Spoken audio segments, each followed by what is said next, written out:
आपण इथं 51,100च्या कॉलमध्ये एक एंट्री घेतलेला आहे आणि आपला जो स्टॉप लॉस आहे तो आपण स्टॉप लॉस आपला ₹300च्या आसपास लावतोय. सगळ्यात पहिली गोष्ट म्हणजे स्टॉप लॉस लावणं. मॉर्निंगची मूव्हमेंट आहे. अप साईडला कॉल साईडला आपल्याला एक चांगले मूव्हमेंट बघायला भेटते. तर एक आपला थोडीशी लेट एंट्री झालेला आहे, पण अप साईडला एक जर आपल्याला स्पाइक बघायला जर मिळाली तर यामध्ये आपल्याला चांगलं प्रॉफिट बघायला मिळू शकतं. तर 340च्या आसपास आपण आपलं प्रॉफिट बुक करायचं काम करायचं आहे. 319ला आपली एंट्री झालेलं आहे. तर बघा यामध्ये कशा पद्धतीनं आपल्याला जे आपलं प्रॉफिट आहे ते प्रॉफिट आपण बुक करू शकतो. तर एंट्री घेतल्या घेतल्या ना आपली पोझिशन जर प्रॉफिटमध्ये गेली तर आपला एक वेगळाच कॉन्फिडन्स येतो. तर तो कॉन्फिडन्स टिकवण्यासाठी जी काय मार्केटमध्ये व्हॉलॅटिलिटी असते ना, त्या व्हॉलॅटिलिटीचा फायदा करून घेण्यासाठी आपण त्यामध्ये एंट्री घ्यायची. तर आता बघूया, कारण इथं प्राइस जर बघितली तर एका रेजिस्टन्स एरियामध्ये आपल्याला बघायला भेटते. त्या रेजिस्टन्स एरियाचा ब्रेकआउट दिलेला आहे. तर हा ब्रेकआउट सस्टेन होतो की काय होतो आता बघणं सगळ्यात महत्त्वाचं ठरणार आहे आपल्यासाठी. तर एंट्री घेतल्या घेतल्या काय दुसरी गोष्ट काय करायची आपल्याला, तर फक्त आपला स्टॉप लॉस तेवढा आपला मॅनेज करायचा आहे. बाकी आपण काही सुद्धा डोक्यात ठेवायचं नाही. मग त्याच्यानंतर मार्केट स्टॉप लॉस देईल, टार्गेट देईल, ते मार्केटच्या हातात आहे. इकडे जर तुम्ही बघितलं तर निफ्टीचे सुद्धा प्रीमियम जे आहेत ते एकदम चांगल्या पद्धतीनं ग्रो होताना आपल्याला बघायला भेटत आहेत. आता आपल्याला यामध्ये ₹60च्या आसपास आपल्याला लॉस बघायला भेटतोय. ₹100, ₹127 आपल्या स्टॉप लॉस जवळ प्राइस आलेले आहे. जोपर्यंत आपण मार्केटमध्ये स्टॉप लॉस द्यायला शिकत नाही ना, तोपर्यंत मार्केटमध्ये आपण टिकू नाही शकणार. लॉस ऍक्सेप्ट करणं सगळ्यात महत्त्वाची आणि मोठी गोष्ट आहे. ओके, तर परत आता कॉस्ट टू कॉस्ट आपली प्राइस आता ट्रॅव्हल करते. तर आता ₹100च्या आसपास आपल्याला प्रॉफिट बघायला मिळते. ₹150, ₹135 एक चांगली स्पाइक बघायला मिळू शकते आपल्याला यामध्ये. 200, ₹165, ₹200, ₹180च्या आसपास आता आपल्याला प्राइस बघायला मिळते.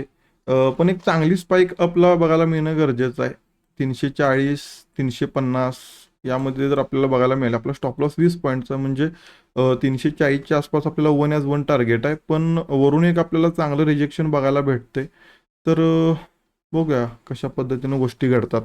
ज्यावेळेला तुम्ही छोट्या कॅपिटलवर काम करत असताना, छोट्या कॅपिटलवर जर काम करता त्यावेळेला छोट्या स्टॉप लॉसवर चांगलं टार्गेट घेण्याचा प्रयत्न करायचा, किंवा जोपर्यंत तुम्हाला एक स्टॉप लॉस तयार होत नाही, म्हणजे जोपर्यंत मार्केटचं एक प्रॉफिट असतं ना, त्या मार्केटच्या प्रॉफिटवर तुम्ही रिस्क ज्यावेळेला घेणार त्यावेळेला तुमचं जे कॅपिटल आहे ते मोठं कॅपिटल तयार होणार. पण त्यासाठी कॅपिटल अगोदर येणं खूप महत्त्वाचं आहे. तर त्यासाठी अगोदर आपल्याला काय करणं गरजेचं आहे, छोटे छोटे प्रॉफिट घेणं गरजेचं आहे छोट्या छोट्या लॉसेसवर. 360 च्या आसपास आपल्याला आपलं 1 ॲज 1 जे टार्गेट आहे ते 1 ॲज 1 टार्गेट आपल्याला मिळालेलं आहे. आपण चार्ट रिफ्रेश करूपर्यंत आपल्याला वरून एक रिजेक्शन आलेला बघायला मिळालं. आपली ₹350चं जे प्रॉफिट होतं ते आपल्याला आता ₹50-100च्या लॉसमध्ये आपल्याला बघायला भेटते. आपण जिथं प्रॉफिट बुकिंगचा डिसिजन घेणार होतो तिथंच आपला थोडंसं आपलं जो नेटवर्क प्रॉब्लेम आला त्यामुळे आपल्याला त्यामध्ये प्रॉफिट बुक करता आलं नाही. तर आता आपण थोडंसं वेट करूया. यामध्ये आपल्याला आता काय प्रॉफिट होतं की परत आपला स्टॉप लॉस हिट होतो की परत आपल्याला मार्केट आपलं जे टार्गेट आहे परत त्या टार्गेटपर्यंत जाताना आपल्याला बघायला भेटू शकतं का?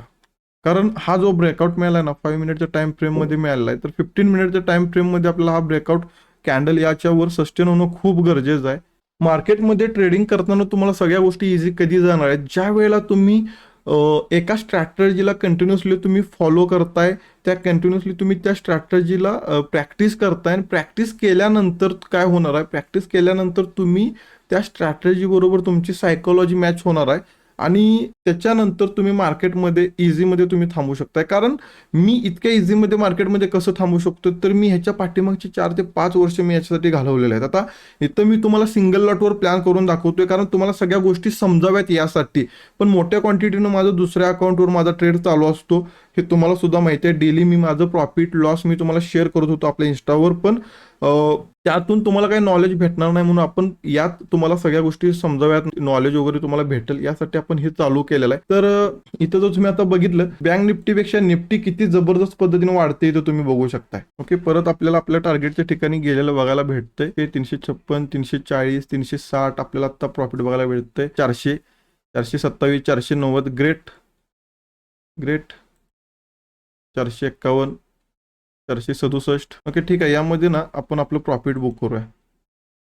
ओके ठीक आहे, तुम्ही जर इथं बघितलं तर टोटल 434 रुपये आपलं यामध्ये प्रॉफिट बुक झालेला आहे. 20 रुपयाचा स्टॉप लॉस होता, 300 रुपयाचा स्टॉप लॉस होता आणि त्याच्या अगेन्स्ट आपल्याला किती 400 450 रुपयाचं प्रॉफिट बुक केलं. आता यामध्ये मोठी मुवमेंट होणार आहे, पण मला माझी दुसरी पोझिशन सुद्धा मॅनेज करायची आहे. आणि त्याच्यानंतर थोडंसं जर बघितलं तर मॉर्निंगला बँक निफ्टी बुलिश होती आणि निफ्टी थोडीशी इतकं काय खास अशी वाढत नव्हती, कारण बँक निफ्टीनं त्याचा जो डे हाय आहे तो सेकंड कॅन्डललाच ब्रेक केलेला.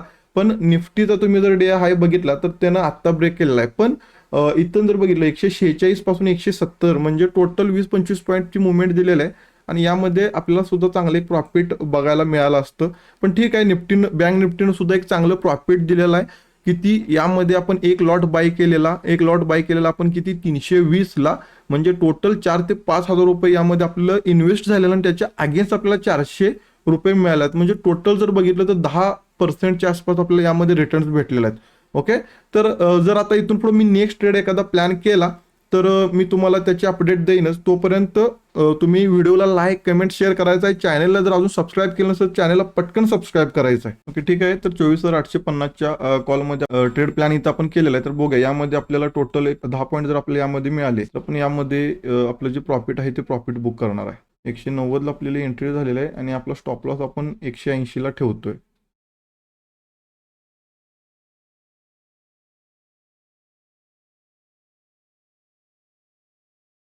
ओके, 158, 168, 177, 195.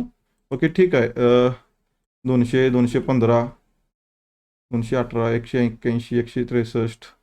ओके, ठीक आहे. एका रेजिस्टर जवळ निफ्टी आहे, तर आपल्याला आपण इथं प्रॉफिट आपलं बुक करतोय. मी जर माझी सिस्टीम किंवा प्रोसेस जर ब्रेक केली तर ती ब्रेक करून मी आज प्रॉफिट मिळवेन. पण ज्या वेळेला मार्केट साईडवेज असणार आहे ना, तर मी आज रूल ब्रेक केले याचा अर्थ मी मार्केट साईडवेज मार्केटच्या कंडिशनमध्ये सुद्धा रूल ब्रेक करणार आणि त्यामुळे काय होणार आहे, माझं कॅपिटल आहे ते कॅपिटल पूर्णपणे वायपआउट होण्याचे चान्सेस आहेत. त्यासाठी नेहमी मी एका सिस्टीमला एका प्रोसेसला फॉलो करतो. आणि तुम्हाला सुद्धा ट्रेडिंगमध्ये जर सक्सेसफुल बनायचं असेल तर एका सिस्टीमला एका प्रोसेसला फॉलो करावं लागणार आहे. याच्याशिवाय तुम्हाला कोणताही पर्याय नाही. व्हिडिओ आवडत असतील तर व्हिडिओला लाईक कमेंट शेअर करत चला. भेटूया नेक्स्ट व्हिडिओमध्ये. धन्यवाद. 233च्या आसपास आपलं इथं प्रॉफिट बुक झालेलं आहे आणि आपलं 10 पॉईंट आपण यामध्ये कॅप्चर केले आहेत. आणि टोटल जर तुम्ही आजचं प्रॉफिट जर बघितलं तर 670 रुपयाचं प्रॉफिट झालेलं आहे. तर यामध्ये मी आता माझा जो डे आहे तो डे क्लोज करतोय चांगल्या पद्धतीनं. अजून जर थांबलो असतो अजून सुद्धा यामध्ये आपल्याला एक चांगलं प्रॉफिट बघायला मिळालं असतं. पण कसं असतंय, जास्त ग्रेडीनेस काय होतं, जास्त ग्रेडीनेसमुळे ना तुम्हाला मोठमोठे लॉसेस फेस करावे लागतात आणि तेच मोठमोठे लॉसेस काय करतात, आपलं पूर्ण कॅपिटल वायपआउट करून टाकतात. तर त्यासाठी काय आहे, छोटे छोटे प्रॉफिट. आता हे छोटे प्रॉफिट नाही आहेत, 10% पेक्षाही जास्त आपल्याला यामध्ये प्रॉफिट झालेला आहे. आपलं किती रुपये लागलेले आणि त्यामध्ये आपल्याला मिळाले किती. तर त्यासाठी नेहमी एक गोष्ट लक्षात ठेवा की आपल्याला प्लॅनिंग करताना नेहमी प्रॉपर रिस्क मॅनेजमेंटनुसार, प्रॉपर मनी मॅनेजमेंटनुसार करायचं आहे. ओके, आजचं मार्केट चांगलं आहे, निफ्टी चांगली वाढायला लागलेलं आहे. पण मी काय नेहमी सांगतो की माझ्या रूल्सनुसार, माझ्या सिस्टीमनुसार जर त्या दिवशीचे ट्रेड संपले तर मार्केट नंतर 1,000 पॉईंट अपला जाऊ दे किंवा मार्केट 1,000 पॉईंट डाऊनला जाऊ दे, मी परत त्यामध्ये प्लॅन नाही करणार.